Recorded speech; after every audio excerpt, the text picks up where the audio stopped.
او د حسد علاج درته خیم رورا نن درته علاج خیم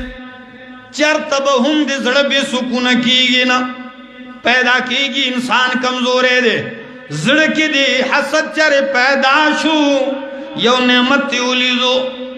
نو بد مګڼه دا زړه دباو کا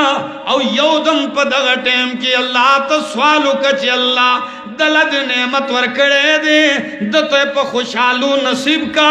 او مال د دنه بهتر راکا ځکه چې ورکولو والا څوک دی چې هغه ورکوي د هغه نه غوره تاله درکولی شي الله دته د خوشحالو سره نصیب کا او مال د دې نه ښه راکا دا ډېر بهترین علاج دی چې دا کوې انشاءالله چې کله تا ووې او دا حدیث هم دی چې کله یو بنده سوال کوي د بل دپاره چې یا الله دله دا ورکې نو فرشته وی ملائکه وی آمین ولک مثله آمین ولک فرشته وی الله د دعا قبول کی ولک مثله تا غل غواړي الله دقه شانته دل هم ورکې نو زړه داسې پکار دی عرض میدا کو قرآن د زړونو علاج دی